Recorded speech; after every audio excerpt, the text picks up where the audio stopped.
Hello student, आज की इस वीडियो लेसन में हम पढ़ने जा रहे हैं आईसीएसई की पाठ्य पुस्तक काव्य मंजरी से लिया गया कबीरदास जी की साकी।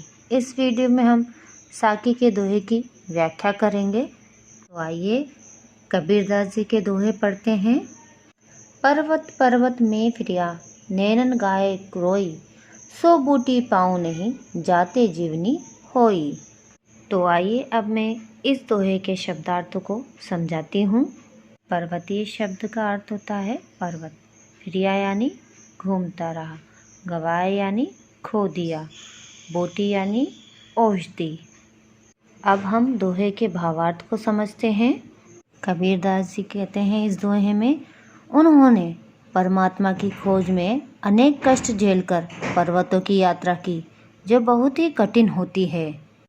रात दिन परमात्मा से मिलने के लिए रोते रोते उनकी आंखें कमज़ोर हो गई, परंतु खूब घूम फिर कर भी वह पर्वत पर मिलने वाली वह बूटी यानी जीवनदायिनी औषधि नहीं पा सके, अर्थात वह रहस्य नहीं प्राप्त कर सके जिससे उनका जीवन ईश्वरमय हो जाए। मैं अगला दोहा पढ़ती हूँ। आया था संसार में द्वेषण को बहुरूप, कह कबीर संत हो पढ़िया गया नजरी अनूप। तो आइए अब मैं इस दोहे के शब्दार्थ को समझाती हूँ। देशण शब्द का अर्थ है देखने, नजरी यानी दृष्टि या नजर, अनूप यानी अनुपम ब्रह्मा। अब हम इस दोहे के भावार्थ को समझते हैं। कबीरदास जी कहते हैं कि वह इस संसार में के अनेक रूपों को देखने आए थे, लेकिन जब संत के रूप में मैंने दर्शन किए तो उस ईश्वर के भी दर्शन हो गए, अर्थात सौभाग्य से उन्हें सद्गुरु मिल गए, जिनकी कृपा से उनका अनुपम ब्रह्मा से सहयोग हो गया। अब हम अगला दोहा पढ़ते हैं। जब मैं था तब हरि नाही, अब हरि है मैं नाही, सब अंधियारा मिट गया जब दीपक दिया माही। तो आइए हम इस दोहे के शब्दार्थ को समझते हैं। मैं शब्द का अर्थ होता है अहंकार, हरि यानी भगवान, अंधियारा यानी अंधेरा, देखिया यानी देखना। अब हम दोहे के भावार्थ को समझते हैं।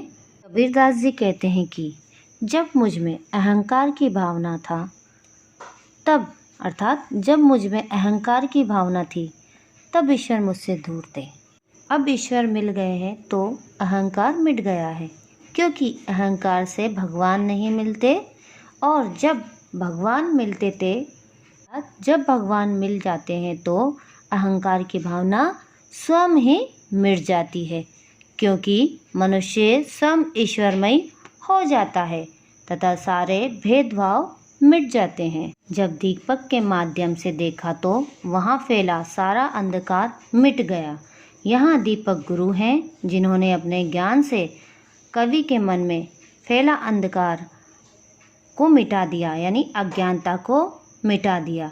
सब कुछ साफ साफ हो गया और साफ साफ दिखाई देने लगा, अर्थात हरि हृदय के अंदर आए तो अभिमान वहाँ से चला गया और मेरे अंदर ज्ञान का प्रकाश फैल गया। अब हम अगला दोहा पढ़ते हैं। कबीरदास जी का अंतिम दोहा। तन को जोगी सब करे, मन को बिरला कोय, विदित सहज पाए, जो मन जोगी होए। तो आइए अब मैं इसके दोहे के शब्दार्थ समझाती हूँ। बिरला शब्द का अर्थ होता है दुर्लभ, जोगी शब्द का अर्थ होता है योगी, सहजे शब्द का होता है आसानी से। कवि ने इस दोहे में जीवन की एक बड़ी सच्चाई को उजागर किया है।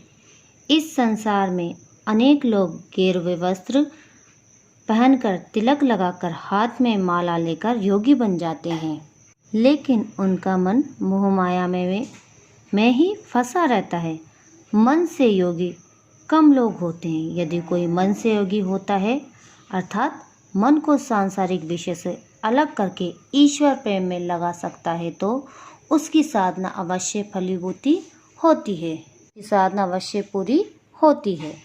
कबीर के अनुसार घर छोड़ देने से या वन में चले जाने से कोई सच्चा योगी नहीं हो सकता। वह तो दिखावा है, और दिखावे का योगी बन सकता है। कवि एक ग्रस्त थे, यानी कबीरदास जी एक ग्रस्त जीवन यापन करते थे, जुला का कार्य करते थे पर मन से योगी थे। इसी कारण उन्हें आध्यात्मिक ज्ञान मिला और मन का आनंद भी मिल गया। आदि का उदाहरण दिया है।